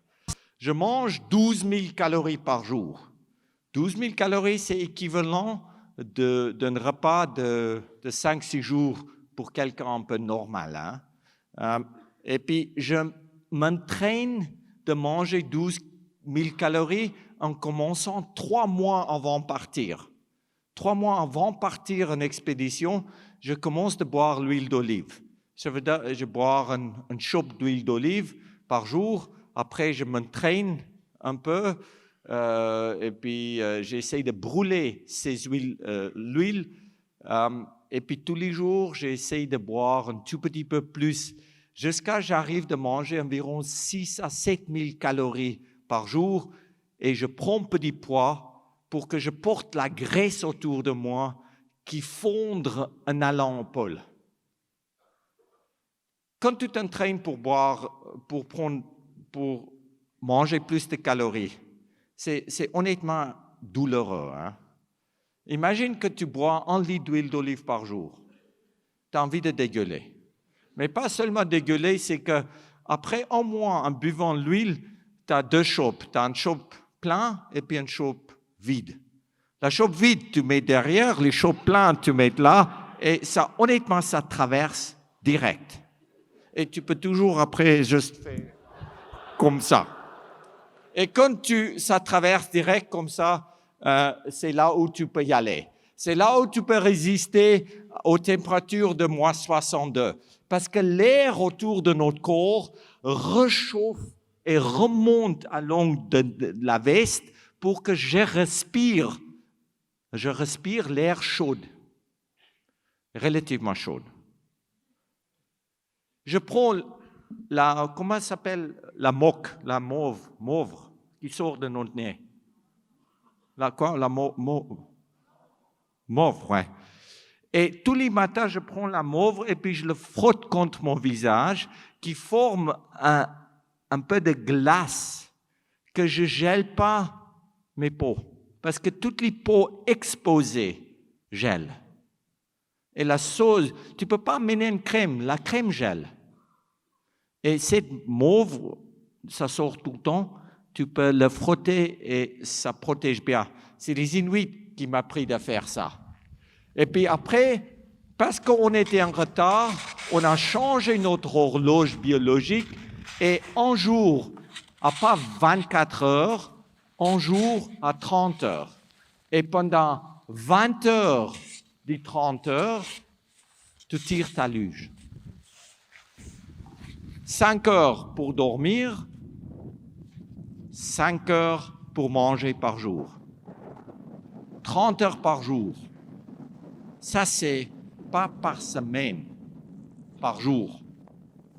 Parce qu'on a seulement un tout petit peu de nourriture qui nous reste et chaque 4e jour, tu gagnes un jour de nourriture parce que tu as bossé 6 heures de plus par jour. Tout ce que tu dois faire, tu dois continuer de tirer. Et les gens qui pensent que le pôle Nord est plat, il est comme ça. Je suis bientôt fini et puis ça c'est une photo qui me touche honnêtement à chaque fois que je le vois. Et puis pour moi, je découvre en fait aussi un peu mes photos comme je vous montre mes photos ce soir. C'est Annika et Jessica qui étaient là tout à l'heure. En 2006, quand j'étais au pôle, ils ont fait des dessins en fait sur mes skis. Sur la ski droite, c'est Annika. Annika a dit « Papa, je t'aime ». Ça, c'est ma femme Cathy, Annika et Jessica. Ça, c'est notre famille qui reste en fait à la maison. À la maison, on a 2 chats. J'ai essayé d'acheter un chat, mais ça ne marche pas. Si tu as un garçon et puis une fille, oui, tu peux acheter un chat. Mais si tu as 2 filles, il faut acheter tout de suite 2 et tu as moins de problèmes. 2 chiens, c'est la même chose. Même s'il peut jouer une avec les chiens et une avec la chatte, non, il veut toujours jouer avec la même chose que l'autre joue. Moi qui parte, il me souhaite bonne chance. Mes filles sont nées en Suisse. Moi, je suis né en Afrique du Sud. Ma femme était née en Nouvelle-Zélande. Et puis ici, Annika dessinait du soleil en disant « Papa, tu vas nous manquer ». Sur la ski gauche, j'habite dans une petite maison dans les Alpes. Ça, c'est notre maison. Jessica a dit « Papa, I love you, je t'aime ». Et dans notre jardin, pendant l'été, on a les plus belles fleurs. Dans les prés, parce qu'on vit à quasiment 1000 mètres d'altitude. Ils disent, papa, tu vas me manquer et quand tu retournes, je t'amène sur la plage où il y a des palmiers où tu vas te réchauffer. Dieu doit te protéger. Je te souhaite bonne chance et mon cœur est brisé parce que tu partes. Ça, c'était des histoires qui étaient écrites sur mes skis. En demandant mes filles pourquoi ils ont dessiné la famille et notre maison et les fleurs qu'on voit depuis notre maison sur la pointe des skis, ils ont dit, papa, chaque fois que tu pousses les skis en avant, tu vois nous, tu vois la maison, tu vois nous, tu vois la maison, tu vois nous, tu vois la maison. Et tout ce que tu dois faire, c'est que tu dois continuer de bouger les skis jusqu'à tu rentres chez nous. Et après, je dis, mais pourquoi vous avez mis un cœur brisé là et puis du soleil là? Ils disent, papa, si tu ne vois pas du soleil et tu ne vois pas que notre cœur est brisé parce que tu n'es pas là, tu fais des pas trop petits. Parce que la différence entre ça et ça, c'est une semaine de marche. Pourquoi travailler à la moitié? Pourquoi pas aller à fond? C'est tout simplement parce qu'on ne pousse jamais notre limite. On peut aller à fond. Et je vous dire honnêtement et sincèrement, même moitié foutu, j'essayais toujours d'y aller voir des soleils et leur cœur brisé. Parce qu'ils voulaient que je rentre à la maison. Oui, il y a des ours. Oui, la glace n'est pas trop solide. Oui, notre vie est en danger. Mais tout ça, c'est des petits problèmes. On peut trouver des solutions. Ça, c'est peut-être, il y a 2 photos comme ça. On voit juste le soleil qui sort. Les photos après, pour la première fois, après 2 mois, il y a la lumière qui arrive dans l'Arctique. Et il n'y a que 2 personnes qui ont vu ça sur Terre, moi et Borghi. Je ne sais pas si Borghi l'a vu ça, mais moi, j'ai bien regardé. C'est Borghi qui marche, et puis moi, je prends ces photos quand le soleil passe l'équateur, et puis pour quelques secondes, tu as la lumière qui rentre dans l'Arctique. Et toi qui te trouves à 4-5 km du pôle, on a venu les premiers êtres humains qui ont quitté la Terre et qui arrivaient au pôle pour voir du soleil qui se lève. Et ces moments-là, c'est tout. Les moments quand tu prends ton drapeau et tu le poses au pôle, la glace t'arrive. Tu reprends ton drapeau, tu le remets au pôle, la glace t'arrive. Tu reprends ton drapeau, tu le mets au pôle et la glace t'arrive. Tu sais que, en fait, c'est juste un passage dans ta vie. Tu n'as vraiment rien accompli. Tu as juste marché jusqu'au pôle. C'est tout. Même si je suis le seul blaireau sur la terre qui a descendu de l'Amazone à la nage, qui est arrivé au pôle Nord pendant l'hiver, qui a traversé l'Antarctique, qui a suivi l'équateur, c'est rien de spécial. C'est juste ce que j'aime faire. Et si on fait des choses qu'on aime, c'est là où on peut faire des choses à fond. Bonne chance, les gars.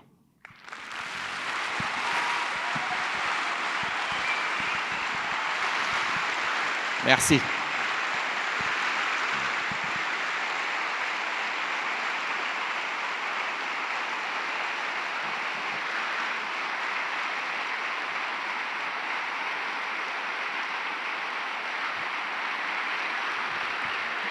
Voilà, c'est beau. Ça, c'est, comme je dis, frapper les mains, c'est des mouvements qui ne servent à rien. Parce qu'on ne bouge même pas, c'est comme danser. C'est des mouvements inutiles. Tu vas nulle part. Tu bouges, tu dépenses l'énergie, mais tu vas nulle part. Ouais. Ça, c'est mon dernière conférence que je fais. C'est les premières, un peu dernières que je fais en public. Et puis, là, la semaine prochaine, je pars vraiment pour retourner au K2. K2, c'est ces petites montagnes. Il y avait plus de... Maintenant, il est sur l'image, mais on ne le voit pas. K2, c'est ces petites montagnes au Pakistan que j'ai déjà essayé 2 fois de gravir, mais en fait, chaque fois, la nature a décidé que je ne dois pas aller au sommet. Et puis, quand on fait un demi-tour et puis on a 100 mètres du sommet, c'est toujours difficile de dire que je rentre. Les échecs, j'ai aussi beaucoup d'échecs. Mais je suis fier de mes échecs parce que ça veut dire que j'ai essayé. Si je peux vous donner des conseils, et mes conseils comptent pour rien, hein, c'est continuer d'essayer, même s'il y a des échecs. Les échecs, en travers l'échec, on apprend. Et si on fait 2 fois les mêmes erreurs, c'est qu'on est con. Et ça, c'est simple. On n'a pas appris à travers les erreurs. Et si on apprend à travers les erreurs, c'est vraiment là où on a une chance de réaliser notre rêve. Il n'y a pas de différence entre quand vous êtes content et moi je suis content et quand moi je suis triste et vous êtes triste. Il n'y a pas de différence d'émotion. C'est juste où je dois aller pour être content à changer un tout petit peu. Pour moi, c'est de traverser les pôles sud, c'est de descendre l'Amazone à la nage. La sensation d'arriver au bout, c'est la même pour vous que pour moi quand vous faites vos trucs. Il y a pas, je ne suis pas plus heureux ou moins heureuse. C'est juste, on est heureux.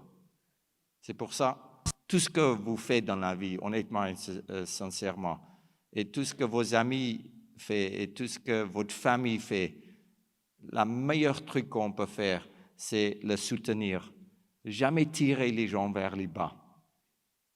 Et quand ma femme a décédé, c'est un peu triste d'arrêter cette conférence comme ça, mais je voulais presque mourir avec elle. Et j'étais vers elle en disant, mais écoute Cathy, c'est pas normal. Si je pouvais troquer ma vie avec ta vie, si moi je peux mourir pour toi, je te donne ma vie. Et puis elle me regardait comme ça, et puis elle dit, mais Mike, je veux pas ta vie.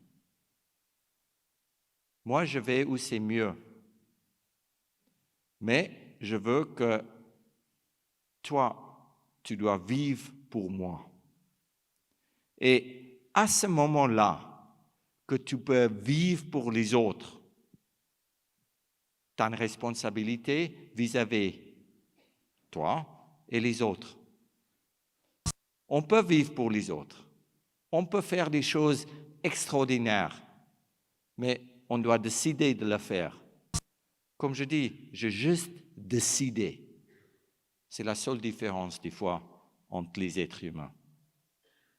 J'ai décidé et je crois. Ça veut dire que tout ce que je fais, je vis pour les gens qui sont plus là, qui n'ont pas la capacité de vivre. Et ça, je fais avec beaucoup de plaisir. Voilà, merci beaucoup. Je pense qu'on a du temps pour une seule question. Et puis après, il faut y aller parce qu'on va se faire foutre dehors. Il n'y a pas de question, non? Il y a une seule question, 2 questions. Là, Seb, juste là-bas. Voilà, c'est beau. Sébastien, il arrive. Il faut faire gaffe, il ne faut pas... c'est pas le test, hein? C'est pas long. Non, c'est une petite question. Mike, j'ai juste une petite question. C'est quand tu étais en Antarctique, comment tu as fait pour sauter des cratères en kite avec une luge de 200 kilos, des cratères de 50 mètres? J'ai pas compris. En fait, ce qui se passe, c'est qu'on décolle vraiment avec notre kite en tirant la distance entre la distance qu'on parle les crevasses est couverte par un pont en neige. Et ces ponts en neige, on ne sait pas s'il tient ou s'il ne tient pas. Si moi, je passe, et la luge qui fait 3 mètres de long a beaucoup plus de surface en portant sur la glace que moi sur 2 petits skis qui fait 1,67 m de long. Ça veut dire que moi, je passe, la luge va très vite sur des ponts de glace et si les ponts de neige cassent, c'est là où moi, je veux tomber dans la crevasse. Mais pour moi, toutes les crevasses que j'ai pu voler ou sauter par-dessus, les ponts de neige ont tenu. Et quand je n'étais pas avec mon kite, je tirais la luge. C'est peut-être un peu loin, mais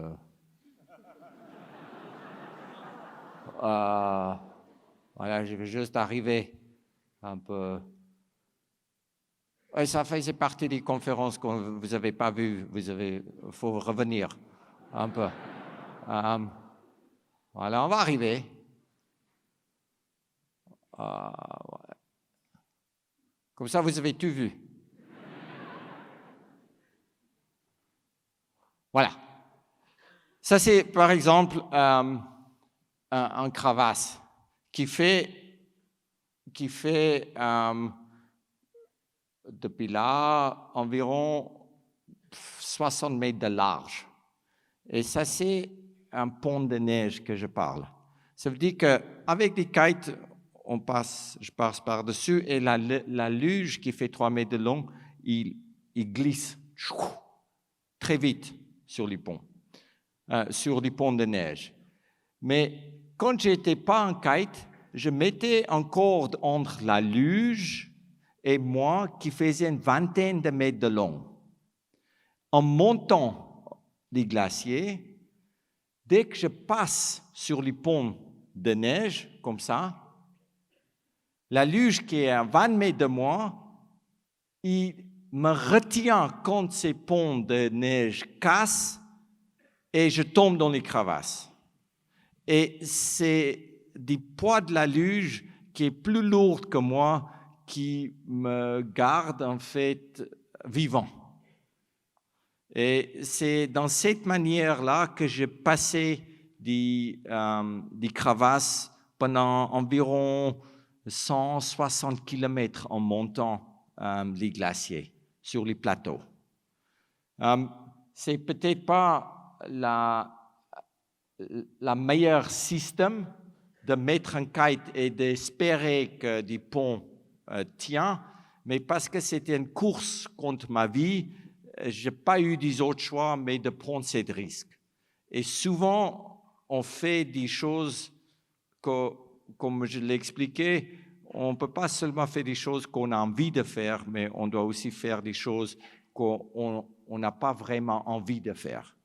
Et dans la vie, comme je dis, quand on commence à aimer des choses qu'on n'aime pas à faire, c'est là où tu vis ta vie un tout petit peu complet.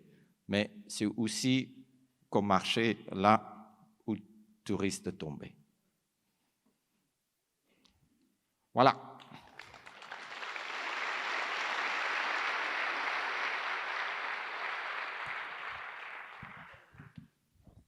Ouais, il y a une autre question. Hein, et puis après. Oui, mademoiselle ou madame, vous êtes à côté de votre mari ou votre copine. Oui, vas-y.